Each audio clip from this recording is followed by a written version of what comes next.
Hello and welcome to another video review. This is an Elder Scrolls Legend Battlespire for DOS. This is generally categorized as an action role-playing game, but I tend to be a bit more specific because it's a dungeon crawler, and it was developed and published by Bethesda Softworks in 1997 exclusively for DOS, and it was originally intended as an expansion pack for the Elder Scrolls II Daggerfall. To that end, it would have been an expansion pack that would have capitalized on what Bethesda thought was the best part of Daggerfall, which was the dungeon crawling, and it was the game that introduced multiplayer to the Elder Scrolls series, although it would be the only one up until the Elder Scrolls Online came out. Obviously, hindsight tells us that this wasn't an expansion pack to Daggerfall, and it ended up being its own standalone game, and it did include multiplayer on its release as well, so it ended up being kind of a standalone dungeon crawler in more of the style of Ultima Underworld than anything else. So what happens when you significantly reduce the scope of an Elder Scrolls game and you turn it into a straight-up dungeon crawler? Well, let's go ahead and start delving into it and find out. And we'll start like we usually do with the presentation, starting with the visuals. This does run on the X engine, the same engine that powered Daggerfall, although it is a bit more of an advanced version of the engine, allowing for more simulation of 3D environments and 3D models and animations. And while some of the visuals are certainly improved compared to Daggerfall, most of them are on a fairly even keel with it, except for of course the additional 3D effects, which really don't do a lot for the game other than simply prove that the engine was a bit more capable than Daggerfall's was, at least as far as 3D rendering goes. But that's also a bit of a double-edged sword, because even though the engine itself is more capable, the game was still absolutely plagued with technical problems that were never really sorted out. It would randomly lock up, it would randomly crash, if you have the wrong drivers then it may just not even work at all. It just ended up being something of a mess. And really you just have to ask yourself if adding more 3D into Daggerfall's engine was really worth it, because Battlespire doesn't really benefit from it. It doesn't look any better because of the 3D. If anything, that makes it age more poorly. Of course, back in the 90s they weren't really concerned with that, but now that we're looking back on it, we can see that adding the extra 3D into the game was something of a mistake. Especially when you consider that Quake released the previous year and completely blew this thing away as far as 3D visuals go. And it certainly doesn't help that the game didn't support 3D accelerator cards in its day, and it never got patched in either, so you don't really benefit from the 3D at all. Now, of course, when you put the 3D issues aside and you actually look at the rest of the visuals, you find that generally speaking it is alright for its time, but it definitely hasn't aged as gracefully as Daggerfall has, and while there is a decent variety of environments that you're wandering around in, they don't really impress visually. And when you consider that this is running on the same engine as Daggerfall, and the environments are considerably smaller than those in Daggerfall, it's actually kind of baffling that the game runs as poorly as it does, at least on hardware of the time. Now that we've got DOSBox and we've got more powerful hardware, that's less of an issue, but you do still notice it here and there where the frame rate will just tank no matter what you do. So in addition to the visuals not really being impressive, they also cause some issues with performance, and of course there are all the technical issues that the engine has. But what about the sound design? Well, it's mostly fairly similar to what you heard in Daggerfall. In fact, a lot of the assets are reused. But unlike in Daggerfall, this game very prominently features voice acting for the vast majority of characters that you can run into, and that actually ends up being pretty interesting because we didn't see that in previous Elder Scrolls games just because of technical limitations mainly. So when you hear that it's going to be in Battlespire, you immediately think, okay, well that's going to be pretty cool, until you actually hear the voice acting anyway, because it's pretty awful. Go with bosses. Real safe. One-way ride, busted magic boat, say bosses. Real safe. Now, you promise. No hurt. God's... Aside from that, it features a soundtrack that is very fitting for a grim dungeon crawler where all of the songs are fairly atmospheric and they all sound suitably gloomy. So that actually does lend to the atmosphere a fair bit, but it doesn't really do all that much to bring up the sound design as a whole, and what you end up with is sound design that ends up being fairly mediocre at best. So when you bring all of the presentation together, what you have here is definitely a product of its time, and not really in the good ways. It ends up aging very poorly, and even back in its day, it wasn't all that impressive. But of course what really matters here is not the presentation, but rather the story and the gameplay.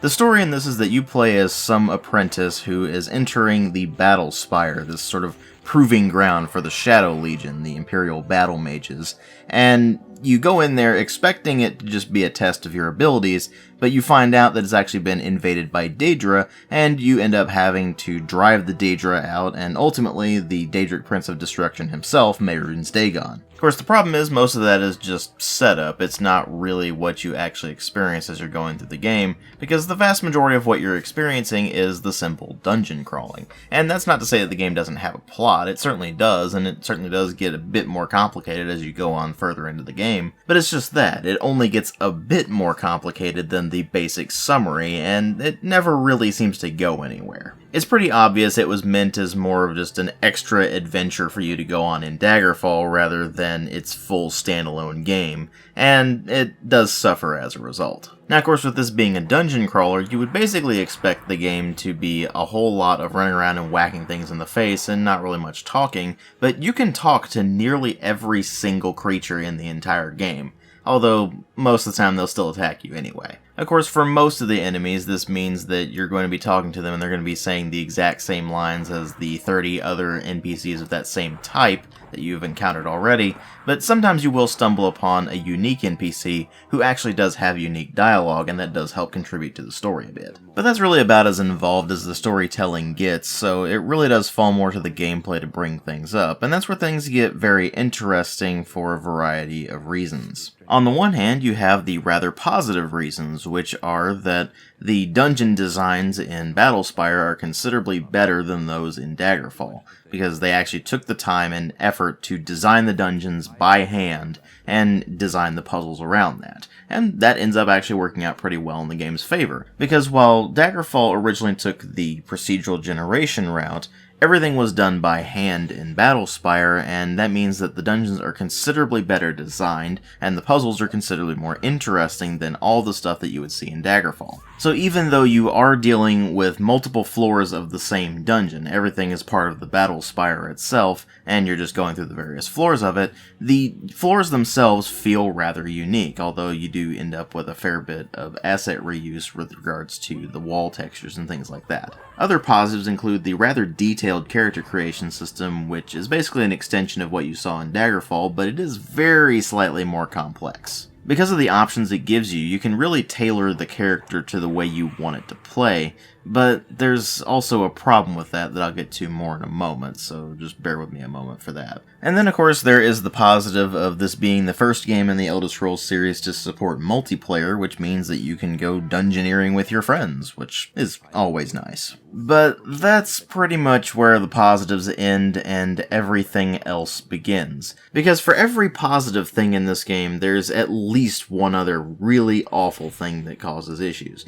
In the case of the multiplayer, it's just a pain in the ass to set up a game, because you have to have everybody hooked up to effectively a LAN to be able to play the thing. Obviously that's something that's more of a problem in hindsight, so I'm not really going to hold it against the game too much. It was going with the protocols of the era, but it is a pain in the ass to get the game running in multiplayer these days, so that's something to keep in mind. And of course, while the dungeon design is considerably better than what you saw in Daggerfall, there's also no more open world. I mean, you don't even get gold anymore. There's no shops, there's no real friendly NPCs. Everything is basically hostile to you, and it is purely a dungeon crawl. You go from one floor of the dungeon to the next floor. There are no towns, no settlements of any kind, really. You just go from one floor to the other, and you're just in a gauntlet the entire time. And then, of course, there is the game's biggest issue, which is ultimately what destroys the experience, but in order to understand that, you had to kind of break it down. You see, Battlespire is a straight-up dungeon crawler, and I already said it's basically a gauntlet. You go from the first floor of the dungeon all the way to the 7th, and there's no breaks in between. You can't rest anymore to recover your health. Instead, you have to either use healing spells, or healing items, including various consumables like health potions, or various magical items that will give you regeneration. Now, of course, if you're used to more modern Elder Scrolls games, you may be going, but DW, that doesn't sound like a problem, it's more focused on the dungeon crawling.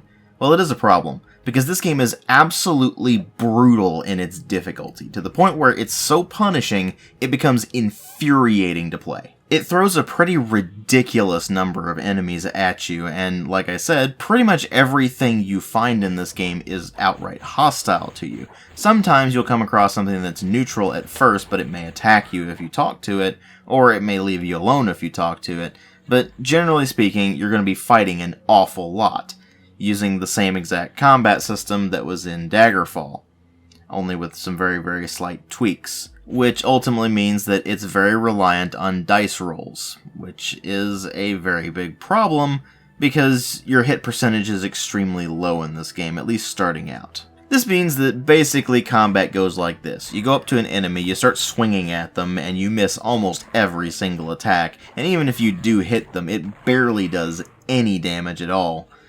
And they just keep smacking you for huge amounts of damage like it's nothing. And matters aren't helped by the fact that there is such a thing in this game as a glancing blow, where if you end up getting a glancing blow on an enemy, it will basically throw you off balance and it will slow down your rate of attack very heavily. This in turn basically leaves you wide open to enemy attacks, and it never ends up going well. And of course, with the same combat system as Daggerfall, it means the same spellcasting system as Daggerfall, which is a bit finicky as well. But it's not simply that it's a bit finicky to cast a spell. I mean, you do have a hotkey bar that you can use to quickly and easily cast spells or use various items, and that does help, but you can't recover your magicka in the game passively.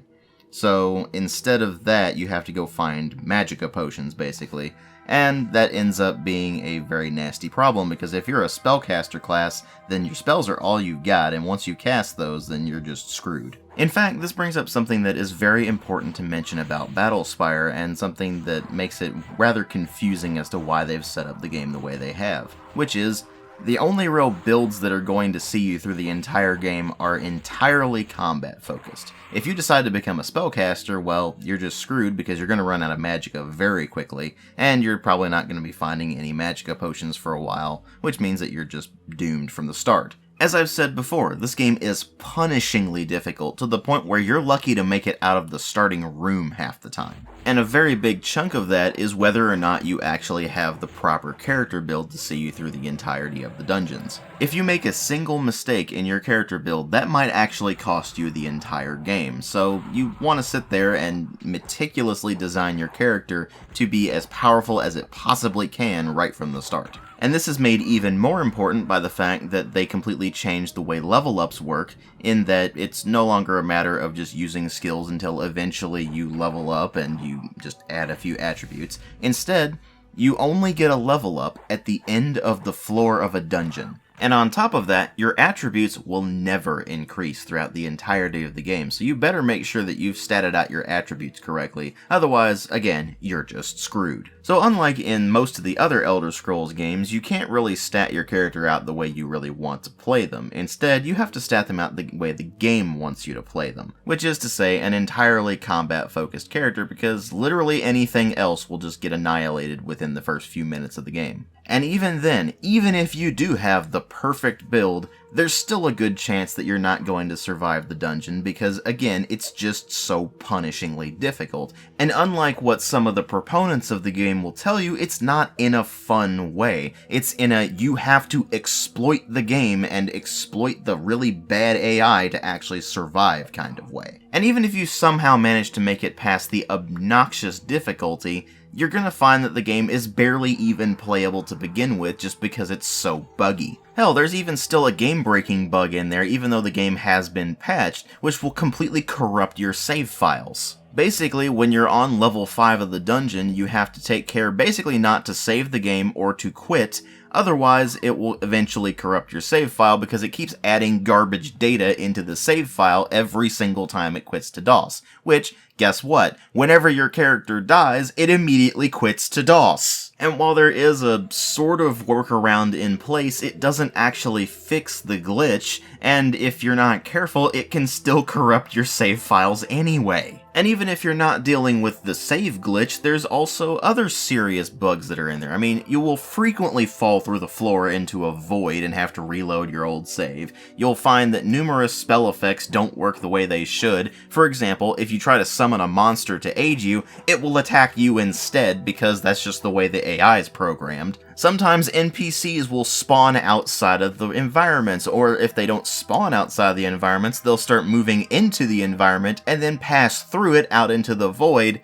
and some of those will even have the plot-critical items that you need to proceed. Not to mention numerous game freezes and crashes that were never fixed even with patching. It's just astounding how buggy this game can be. And when you bring all of that together, it means that even though the dungeon design is definitely better than Daggerfall, that's really its only major saving grace, and everything else about the game just drags it down to the point where it is the worst game in the entire Elder Scrolls series. Because you know what? Even though Skyrim and ESO are both terrible, at least they're playable. You can't really say the same about Battlespire. Most of the time, at best, it is barely even functional. And that is just completely unacceptable. Under no circumstances can I ever recommend Battlespire to anyone, not even hardcore Elder Scrolls fans, because all you will find here is an exercise in misery. If for some utterly baffling reason you still want to play Battlespire after this, then I will still have a link in the video description box where you can pick it up on GOG, but do not expect anything remotely decent out of it. Thanks for watching.